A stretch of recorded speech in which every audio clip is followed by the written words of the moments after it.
আমার বাসার কাজের মেয়েটি প্রতিদিন সোফায় ঘুমাতো আর গভীর রাতে চিৎকার করত। আমি তা আমার রুম থেকে শুনতে পেতাম, কিন্তু কাজের মেয়েটি সকালে স্বাভাবিক হয়ে যেত। আমি পরদিন রাতে আবার সেই চিৎকার শুনতে পেতাম। আমি অবাক হতাম সেই শব্দ শুনে। তারপর কিছুদিন পর জানতে পারলাম কাজের মেয়েটি মা হতে চলেছে। আমি সেই রহস্য জানার জন্য কাজের মেয়েকে বললাম, আজ তুই আর রুমে ঘুমা, আমি তোর সোফায় ঘুমাবো। তারপর রাত যখন 2টা বাজে তখন আমার সাথে যা ঘটল তা শুনলে তোমরা ঠিক থাকতে পারবে না। তাহলে আসল ঘটনাটি খুলে বলি। আমি শারমিন, বয়স আমার 24 বছর। আপনারা প্রায় সবাই আমাকে খুব ভালো করেই চেনেন এতদিনে। আমি আমার বেশ কিছু ঘটনা আপনাদের সাথে শেয়ার করেছি এর আগেও। আজ বলছি কিছুদিন আগের এক রোজার ঈদের রাতের কথা। আমার ড্রাইভারের নাম সৈকত, বয়স 40 বছরের মতো হবে। প্রায় 2 বছর ধরে ও আমাদের গাড়ি চালিয়ে আসছে। ওর আচার আর চালচলন একটু ভালো করে দেখলে যে কেউই বুঝে ফেলতে পারবে সে একটা খারাপ মানুষ। ওর বউ গ্রামের বাড়িতে থাকে সন্তানদের সাথে।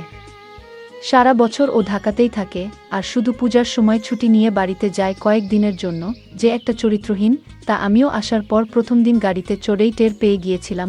গাড়ি চালানোর থেকে এক অদ্ভুতভাবে তাকিয়ে থাকত, আর খাবার জন্য ঘরে এলেই আমাদের কাজের মেয়ে সাইমার দিকে তাকিয়ে থাকত, এমনকি আমার দিকেও তাকাত সুযোগ পেলেই।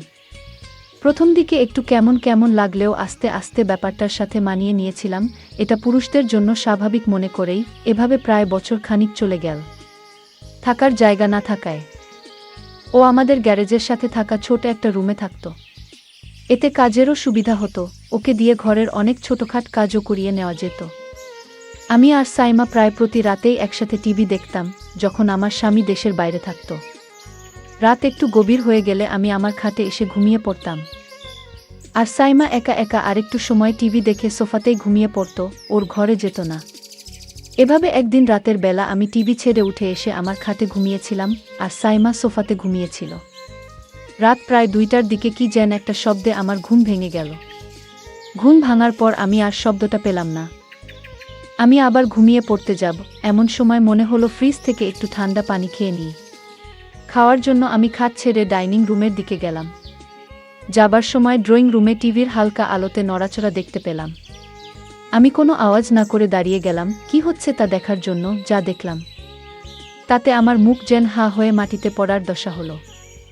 আমি এই দৃশ্য দেখে পুরো হতভম্ব হয়ে গেলাম, আমার মাথা যেন কাজই করছিল না। আমি প্রায় 10 মিনিট মতো মনে হয় দাঁড়িয়ে দাঁড়িয়ে সাইমার এক অদ্ভুত দৃশ্য দেখছিলাম, সৈকত আর সাইমার। দৃশ্যটা দেখে আমি আর নিজেকে ধরে রাখতে পারছিলাম না। তাই কোনো কিছু করে বসার আগে তাড়াতাড়ি ওখান থেকে সরে এলাম, আর পানি খেয়ে কোনো শব্দ না করে আমার খাটে ফিরে গেলাম। আমি যা দেখেছিলাম সাইমা এমন করতে পারে, আমার কল্পনার বাইরে। আমি এসব কি দেখছি? সাইমা তাহলে সৈকতের সাথে? কি প্রতি রাতে? না, এটা কিছুতেই আমি মেনে নিতে পারছি না। কি হচ্ছে আমার ঘরে এসব? আমি জানতাম কাজের মেয়েটি অনেক ভালো ছিল।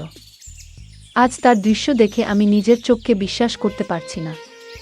আমি কাজের মেয়েটাকে জিজ্ঞেস করলাম, কতদিন ধরে চলছে? মাথা নিচু করে চুপ করে দাঁড়িয়ে রইল। আমি ওকে অভয় দিয়ে বললাম, ভয় পাস না, আমি তোকে কিছু বলছি না। কিন্তু সে যদি তোকে কিছু বলে তাহলে আমি ওকে পুলিশে দেব। সাইমা তখন হতাশ হয়ে বলল, না আপা, সৈকত আঙ্কেল আমাকে করে কিছু বলে নাই। আমি হিতো ওকে বলেছি, আমরা প্রায় 2 মাস ধরে আমাদের চলছে খুব। আমি ওর কথা শুনে অবাক হয়ে গেলাম। একটু পরে ওকে বললাম, কি বলছিস? তোর বাপের বয়সী একটা লোকের সাথে 2 মাস ধরে? ওকে তো তুই কাকা বলে ডাকিস, তার উপর ও আবার একজন হিন্দু। সাইমা আমার কথা শুনে পুরো চুপ মেরে গেল, মাথা নিচু করে দাঁড়িয়ে রইল। আমি বললাম, কি রে, কিছু বলছিস না কেন? মৃদু গলায় বলল, আপা, বিয়া ভাঙছে আমার 1 বছর আগে, তাই উনি যখন কইল তখন আমি আর না করতে পারলাম না। উনি আমাকে বিয়ের প্রস্তাবও দিয়েছে। হায় রে বোকা মাইজা, হিন্দু ছেলে তোকে বিয়ে করবে? দয়া কইরা কাউরে কিছু বইলেন না আপা, আর উনারে আপনার বাসার কাছ থেকে বের কইরা দিয়েন না। আমি বললাম, আচ্ছা, কিন্তু তোর একবারও মনে হলো না যে তুই একটা হিন্দু লোকের সাথে? উত্তরে সাইমা বলল, আপা, উনি হিন্দু হলে কি হবে? উনার আচরণ অনেক ভালো। উনি মুসলমানের চেয়ে অনেক ভালো। আমি কত মুসলমান দেখেছি, কিন্তু উনার মতো কাউকে দেখিনি। উনি যে হিন্দু তা শুধু নামে মাত্রই। আমি ওর কথা শুনে পুরোপুরি চুপ হয়ে গেলাম, আর কিছু না বলে ওখান থেকে চলে এলাম। এভাবেই চলছিল ওদের। আমি মাঝে মধ্যে আরও অনেকবার ওদেরকে ড্রয়িং রুমের সোফায় একসাথে বসে গল্প করতে দেখেছি। আমি আর বাধা দিইনি সাইমার কথা চিন্তা করে।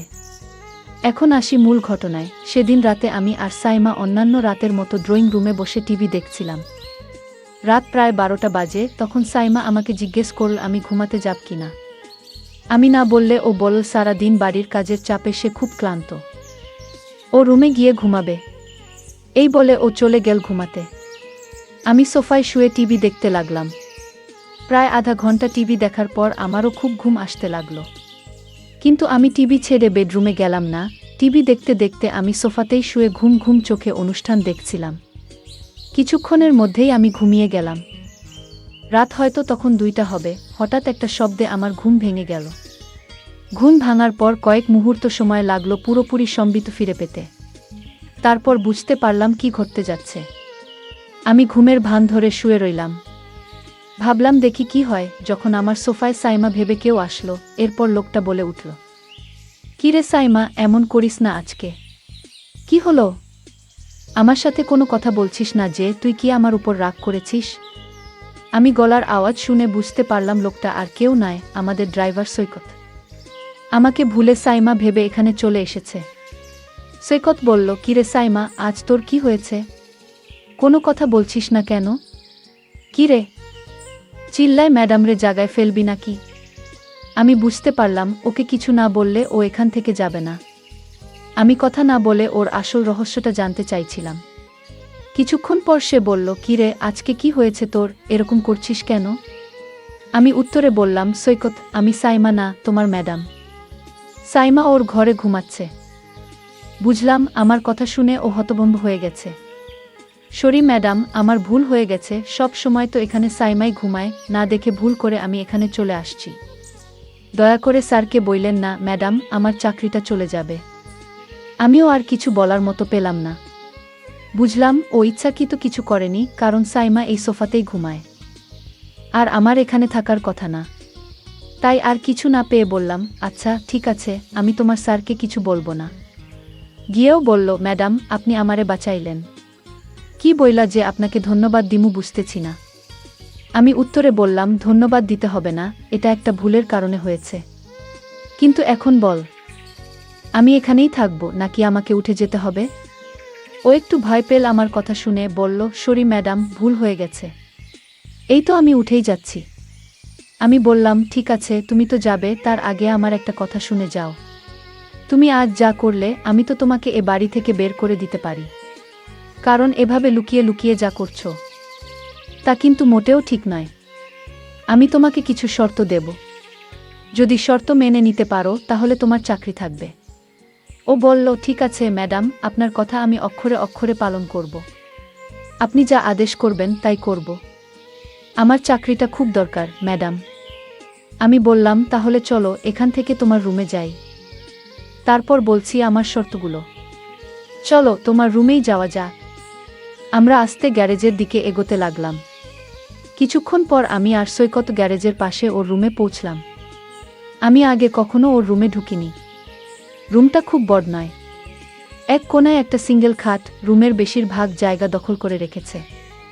ছোট একটা টেবিলের উপর একটা ছোট টিভি আর কয়েকটা মূর্তি। খাটের নিচে একটা ট্রাঙ্ক, হাঁটাচলার জন্য খুব সামান্য জায়গা। বসার জন্য একটা চেয়ারও নেই। আমি ওর ঘরে ঢোকার সাথে সাথে একটা দুর্গন্ধ পেলাম। আমার দম বন্ধ হয়ে আসছিল, বেশ কষ্ট করে শ্বাস নিতে হচ্ছিল। আমার অবস্থা দেখে ও বলল, এই তো ম্যাডাম, 2 মিনিটের মধ্যে ঠিক হয়ে যাবে। আমি ফ্যান ছেড়ে দিতেছি।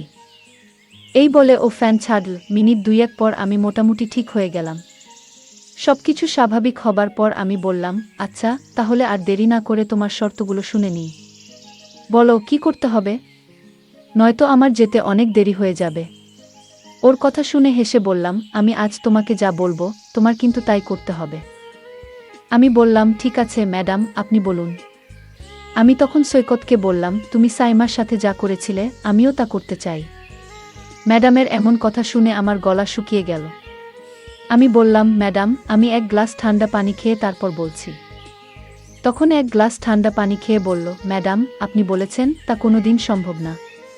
কারণ আপনি একজন বড় লোকের মেয়ে আর আমি আপনার গাড়ির ড্রাইভার। আপনি একবার ভেবে দেখেছেন? আমি বললাম, সৈকত, তুমি যদি আমার কথা রাখো তাহলে আমি তোমাকে একটা পুরস্কার দেব, আর সেই পুরস্কার পেলে তুমি খুশি হবে। আশা করছি। ম্যাডাম, আপনার কথা কি আমি না রেখে পারি? আপনি যা বলবেন তাই হবে। ম্যাডাম তখন বলল, তাহলে দেরি করছো কেন? যাও, আমি এখন যা বলবো তাই করো। তুমি প্রথমে ঘরের জানালাটা বন্ধ করে দিয়ে আসো। আমি ম্যাডামের কথা শুনে অবাক হয়ে গেলাম।